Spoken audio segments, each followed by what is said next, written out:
Hello, everybody. Peter Dennis here. Today, my guest is Melissa Johnston. Melissa lives in Ottawa, that's in Ontario, in That's right. Canada. She's the founder of Intuitive Intelligence, Inc., and the creator of the Freedom Frequency Method. This year, in 2025, the Best of Best review picked her as the number one coach in the Ottawa area, business coach.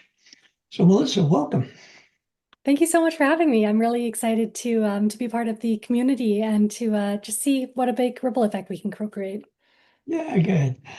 Well, Melissa, that was a very short introduction, and I'm wondering if you could just maybe flesh it out a little bit and tell us a little more about yourself. I'd be happy to. So in 2018, I found myself reinventing every single part of my life. I left a high conflict and pretty unhealthy marriage. I was married to a covert narcissist and also deeply dissatisfied in my personal career. It was like everything that I had created up until this point was what I should be choosing according to society, right? Checking off all the boxes, doing all the things that were right. And I had a well-paying, high performance job at a corporate law firm. I had also held several board level positions in my 20s. So I was always given these sort of, I guess, accelerated paths to, pretty big responsibilities, working with top 1% income earners at an offshore corporate law firm in Bermuda. But I just deeply knew that even though I was, good at these things, that doesn't meant that I was meant what I was supposed to be doing.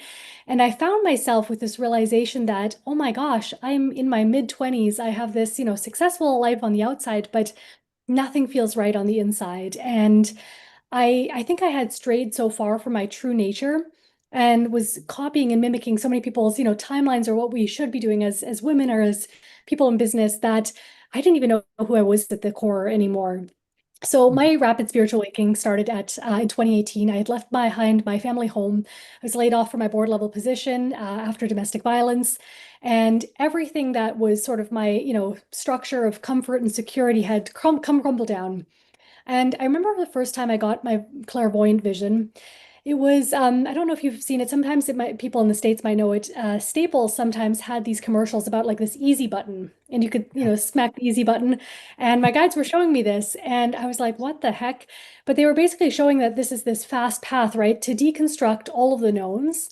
And it's also this easy way, this permission slip to really go after figuring out who the heck I was at the core, right? And what I even wanted out of life after everything was sort of being taken away, right? It stung a little bit. It was a very traumatic time, but it was also a time of accelerated spiritual acceleration. So through diving into all of the certifications and all the modalities and the self-help workbooks and all of this inner work, I realized that not only had I created that reality that I didn't want because I had unhealed core wounds from childhood, right? I had a lot of childhood wounding and intergenerational trauma, and that I was also here to be sort of a cycle breaker and to show people how to do things differently. And that starts from paving a trajectory or a path out for yourself that is, it's not like anyone else's. Like your soul is a unique being, my soul is a unique being. We're the same as fingerprints. There's no two people are alike. But through mainstream media, we're being taught to replicate everybody's recipe for success and just download my done for you marketing template and try this thing on, right? And all of this is well intended, but it doesn't necessarily mean that it's right for you. So my specialty lies in using Akashic Records, that is your soul's book of records of all past, present, future timelines, coupled with intuitive guidance and intuitive abundance tools to help people to not only release all of the masks and the betrayals and the upper limits and the things that they just can't seem to get past in order to make space for downloading and remembering what their soul originally came here to do. And a lot of the times I find that it's not actually lost, it's not forgotten, it's just deeply buried under all of these sort of conditionings and expectations and things where it's not safe to have that awareness. Mhm. And then coming up with an intuitive plan on how to help people quantum leap into their dream life or go after the thing that they'd really love to be doing, but also get paid abundantly so that they can support their family and so that they can, pursue their true calling without leaving everything behind. Yeah. Now, you're the first channeler I've met and interviewed who specializes in coaching business people. And I'm wondering, how does channeling and business coaching mix? Does So one believe support the other or the other support the one? Yeah, it's a great question. So one of the things that I will always say is that it's the same way intuition goes best with data, right? We don't want to just do this spiritual escapism and just the intuition and not look at the facts. The more information we have, the more our intuition can make the best, informed choices. So sure, there are still business strategies that apply, but what most people don't realize is that their business actually has an oversoul itself. It is, it might not be a breathing, living thing, but it does have a consciousness. It is an entity, right? And the more that we can learn to communicate with it, as well as those guides that are here to help us with our mission and with the impact that we're here to make, the more that we can get the guidance that really allows us to quantum leap faster and to choose the paths that start feeling like home. I don't know if you've ever gone down any, business courses, but you've set out to do this thing in your business and it feels like you have this resistance over and over again. And, sometimes it's because it's new, we need to clear it. But other times when the resistance keeps happening, it's because we're on a trajectory that's not aligned for our unique way of being, or even our neurospiciness. If you have, say ADHD or autism or anything like that, right? A lot of us have these gifts, and we do need to find a path that actually feels like home so that we can show up consistently rather than trying to try on all of these other people's business models that are not actually here to match the very unique mission that we're here to have. Hmm. Yeah, I like that. One size does not fit all, for Mm, sure. absolutely. Melissa, you channel the fairies. You've done that for me, and the Arcturians, and you mentioned earlier the dragons. Any clue as to who you might channel for us today? Yeah, so the Dragon Collective has been coming forward, almost priming since earlier this morning. I had to pause because I had a couple meetings to attend first, but they were very eager. I have an inkling that they actually want to speak to these so-called ascension symptoms and to help us discern a little bit how much of these ascension symptoms are true and how much of these are sort of collective imprintings of suffering or things that we could prevent through, like EMF and reading. I don't want to go too far, but that's sort of the thing is, how do we discern what is actually true ascension symptoms versus unnecessary suffering where we can actually use tools to support and balance our bodies at this time? Yeah. Okay. Well, how about you bring them in and I'll have a chat with them. Sure, my pleasure. I'll just take 2 seconds to get connected.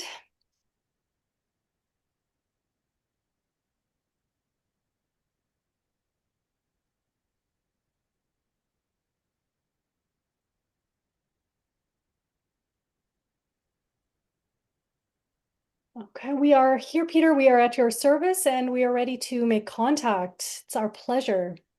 Well, thank you very much for being here. I'm sure our audience is going to be really thrilled. Now, this is the dragons, is it? This is the Dragon Collective. Very good. Now, that raises a whole bunch of questions I'm sure that members of our audience would have. Um, you're not here physically, correct? We are not here physically, no. By contrast to the story you had shared with Melissa during your first meeting, unfortunately, the Dragon Collective does remain as non-physical etheric beings. However, we can and want to assist humanity with tapping into greater messages through the dream states, especially when you wish to make contact. Hmm. Yes. Um, how can we discern or feel your presence? The dragons come here with a simple sweep. Oftentimes it is a swooshing, a holographic nature. A lot of the times we feel called to provide a visual image of either a tail, a scale-like geometric feature, or sort of a hologram. However, if you do not have the clairaudient or clairvoyant capacities as the forerunner of your psychic gifts and abilities, you can set a simple intention that you wish to communicate with the dragon collectives, and we will be available to you in particular during the sleep state to help you clear your akashics and the suffering human imprints. Melissa mentioned that you may want to talk about ascension symptoms. I had in mind exploring how you are here to assist her in her pursuit as a business coach. Maybe you could tackle one of those, and if there's time, we'll get into the other. If we can, if Yes, yes, yes. The Dragon Collective has a prominent message available for humanity with regards to the ascension symptoms, which may directly trickle into your ability to honor your true north and to take inspired action in your business. The reason is a lot of healers and intuitive guides, light workers at this time are suffering the consequences of this perceived ascension symptoms and being bogged down with physical symptoms that make it very difficult to actually take the inspired action that is required to create momentum in their business. And this is the illusion which we wish to bring forward. However, we are happy to explore the worlds of business and intuitive life guidance with you as well. you say the illusion of ascension illness, and I understand that there are many different frequencies coming onto the planet at this time, and our bodies need an adjustment time. And this is knocking a few of us a little off balance. We're maybe experiencing lower energy, that sort of thing. Is this indeed an illusion, or is some of this real? The easiest way for each and every one of you to discern this, whether it is a hijacking of perceived ascension symptoms that we have also labeled as a positive thing, which may be to your detriment, whether it is this unnecessary suffering or the true ascension symptoms of spiritual purification, which is completed in your own journey, is truth is this even mine? And further than that, where there is sort of an implanted perceived reality that suffering is required in order for you to get to your next step. Okay. So we have to get rid of that idea that suffering is necessary. Suffering may be necessary, however, it is not a requirement to access your next step during ascension. The easiest way to expedite that or to discern whether this is true ascension symptoms is to simply ask your body to release any of the distorted coding, the distorted frequencies, or what we call the death programming that is bogging you down and making it imperceivable to access your true wisdom to move forward in business by dropping the story and also refraining from demonizing the ability to move forward without the giant pitfalls. That's very helpful. Thank you for that. Sure. Yeah, I hope everyone gets that. Um, Getting back to business a little bit, um, can you cite maybe some specifics as to how you are helping Melissa in her role as a business coach? Yes, the Feline Collective has come forward for the freedom frequency method that Peter has introduced to our community earlier. Specifically, the felines have supported Melissa in an accelerated pathway. However, most healers and practitioners are not always keen or willing to hold such an accelerated pathway because it does come with an increased sense of change.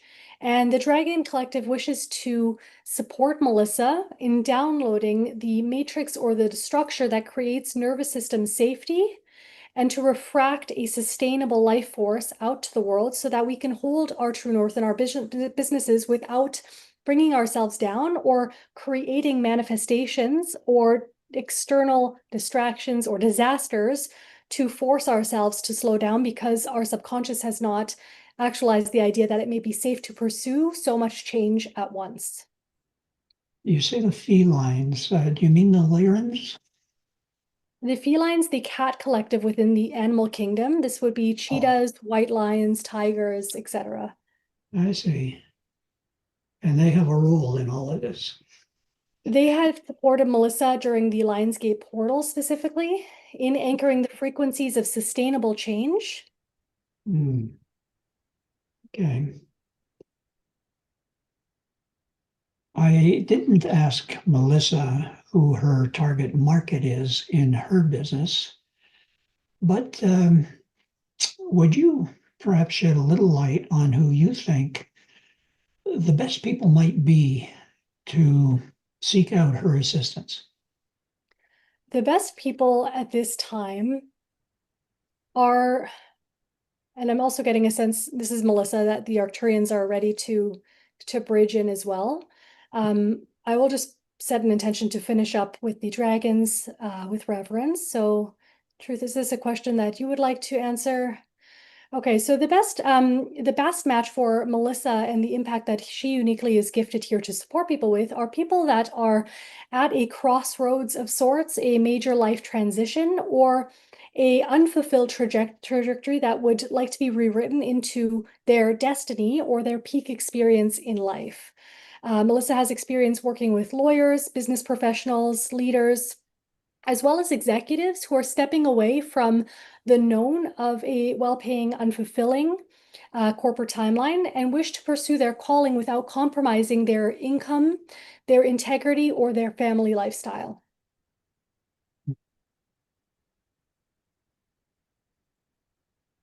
I guess when a client comes to Melissa, um, are you the Arcturians maybe channeling through her at that time so that she can perhaps perceive the root of the problem and potential remedies?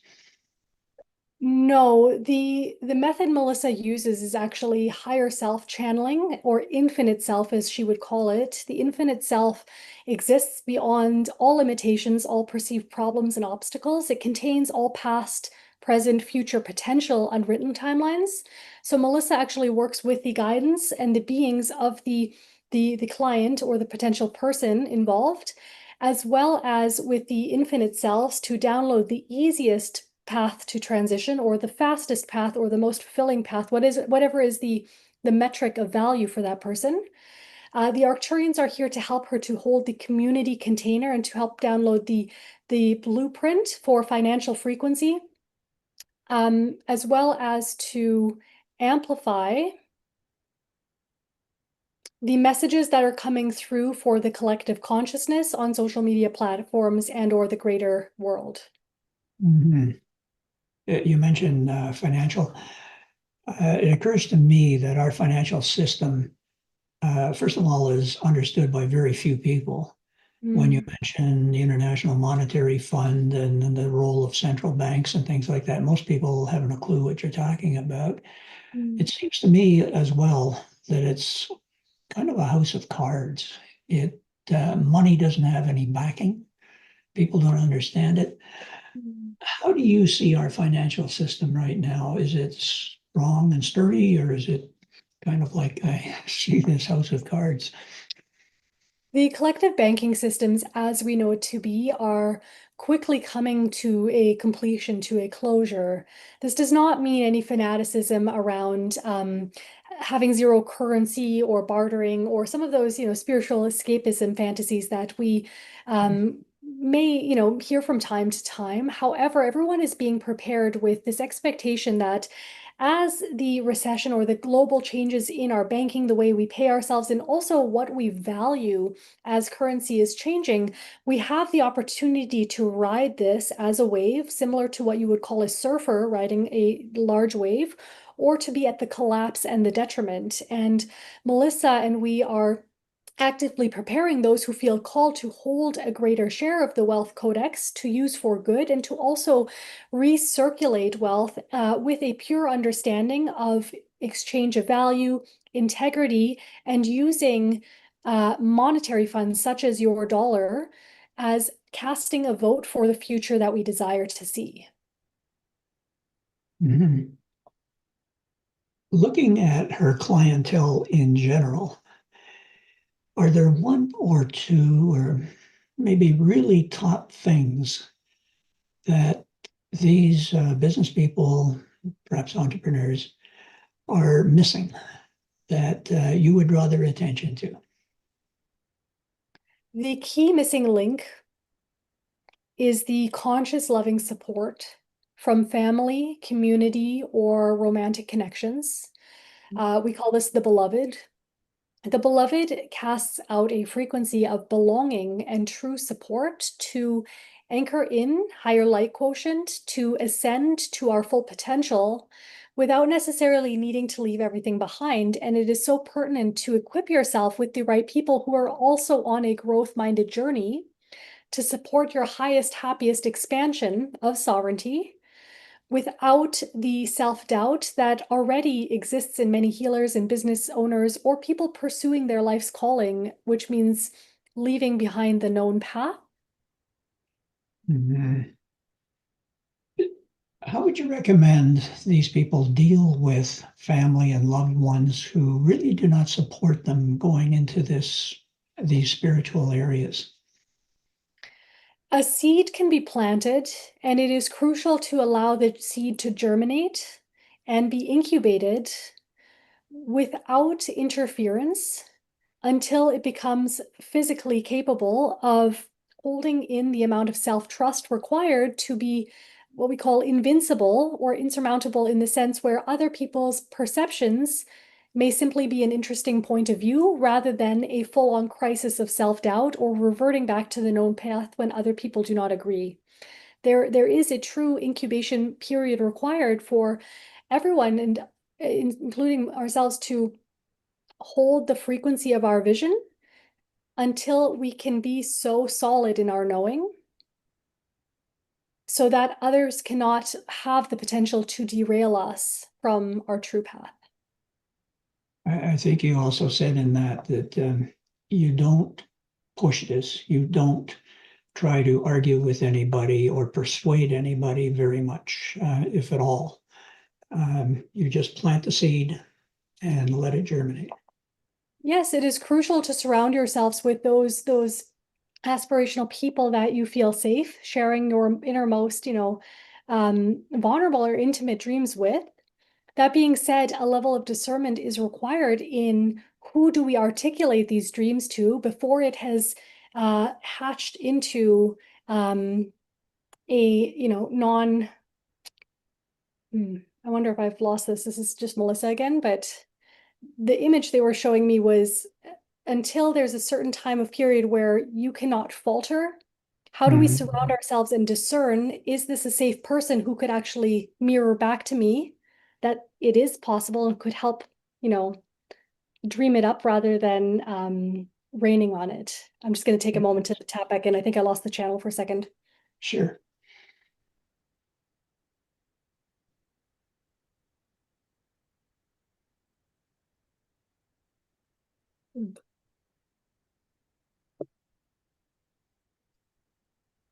Okay. We are ready, Peter. Good. You mentioned a couple of times, I think, the idea of self-doubt. It seems to me that's a big one for people taking these steps towards entrepreneurship or business themselves. How do you see that?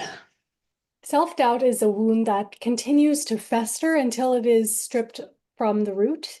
Similar to weeds in your garden, they continue to fester, to multiply, to replicate unless they are promptly treated. Naturally, self-doubt arises for anyone on an unknown path, trying new things, or willing to put themselves out of their comfort zone. However, without proper care and preventative maintenance, it can increase and multiply to the point of, evaporating our dreams or taking ourselves out. Would you have any tips or techniques for somebody who wants to get over self-doubt? Yes, the shadow self can be particularly helpful, specifically when it comes to unconscious fears or perceived limitations of the subconscious mind. The shadow self can help to articulate what the shadow believes to be the worst case scenario in pursuing, the untraveled path. For example, the shadow self may perceive it to lead to the worst case scenario of rejection or financial devastation or humiliation or judgment. And as you ask the shadow self, okay, what is the worst that can happen? Okay, thanks. What is the worst that can happen then? What is the worst that can happen then? You eventually realize that it ends on an inconsequential, what we call worst case scenario that can be stripped of its power when we realize that the worst case scenario is judgment and perhaps a new beginning or starting all over. Is there perhaps a lack of self-love in much of this? The self-love comes predominantly from the Akashics that also derail our business in the sense of death programming. I don't know energy. I can't do this. I'm not enough. I'm not worthy. I don't have what it takes, etc., etc. which can also easily be revealed and cleared in a one-off command, such as body, let's light up everywhere we're holding the death programming of I don't know, I can't do this, I'm not worthy, I'm not enough, and simply to flush it with your light color, your light frequency of choice, or simply with the intention to dissolve that on a cellular level. Mm. We're drawing to an end of our time here, and I'm wondering, would you have maybe something that I didn't ask that you would like business people to understand better than they do? We have a simple exercise that we invite everyone to test out for the sake of today. When pursuing your calling, your big dream, or your outrageously wild idea, a simple exercise that can help you to retract any fears and to also quantum leap into your aspired reality faster is truth. What does my dream reality require of me today that, if chosen and committed in this moment today, would lead to greater opportunities, greater abundance, greater impact, greater love, etc., connection and belonging within a year's time than I ever thought possible before? And once you have that nudge, what is one initial micro action or micro catalyst you can take to move that forward, trusting that you don't need to know the entire path from A to B in order to actualize it. You simply just need to know the next puzzle piece and the next puzzle piece and the next puzzle piece. We also wish to remind you that the divine, the Arcturians, the higher selves, the soul cannot continue downloading pieces beyond the ability you are willing to implement them. Therefore, if you've already received your next download and you are refusing or resisting to act on it, we caution you and strongly encourage you to take action on the one thing that you've been avoiding in order to actually sequence through the next step, the next part of the path. It simply cannot come beyond the ability or the willingness to act on what you've already been bestowed with.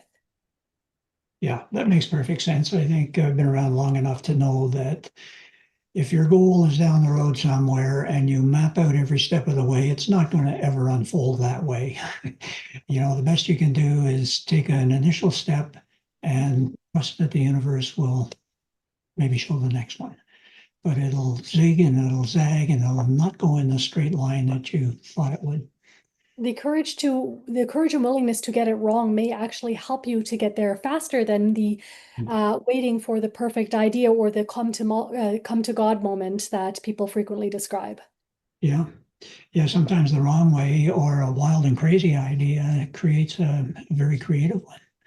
Yeah, Indeed, indeed. yes. Well, thank you very much for this. This has been very insightful and pleasure to work with you. Now, there's both the dragons and the Arcturians. I thank you both. Who is it that's here now? Is this the dragons?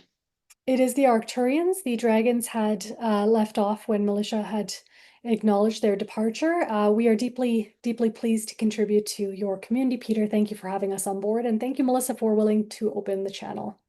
Well, thank you very much. And Melissa, you just come on back in your own time. Take your time.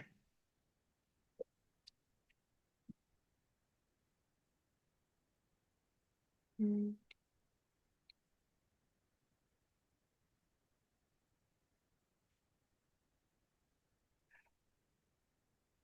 How are you feeling? I'm wonderful. It's light, like it's a buoyant, it's like a fizzy drink. It's hard to explain. Yeah. Well, everybody's different. They seem to, in most cases, feel energized, but some feel hot, some feel cold, some do feel tired. But yeah, well, that was just chock full of good advice and very rich. Yeah, that was wonderful. I think both added very good value. I was actually surprised to see how the dragons wove the ascension stuff into business. I thought they were separate topics, but I do see the missing link there. Yes, yes, there's considerable overlap. Yeah. Well, Melissa, if people want to get in touch with you, what's the best way for them to do that? Sure. So you can reach me at www.nirvana-collective.com. There are a number of free gifts on my website, so you can feel free to explore if any of those pique your interest. There are some workbooks, meditations, and other courses that you can opt into. But for anyone that's looking to get some, personalized one-on-one advice, I do offer a 30-minute blockbuster call that allows us to tap into your number one block and to come up with a personalized roadmap to help you get past that. So either way, you'll walk away with a ton of value. But yeah, website is the best, and you'll also find my socials there. Good. And I'll put some of that information on the screen at the end of this video. Well, Melissa, Absolutely. thank you for this. Thank you Thank very you. much. It This was a is pleasure. very Thank you for having me on board. And you're an excellent facilitator. It's clear that you're very good at what you do. And to the audience, thank you very much for being here. And we'll have another one soon. Bye for now. Thanks, everyone. Bye, guys.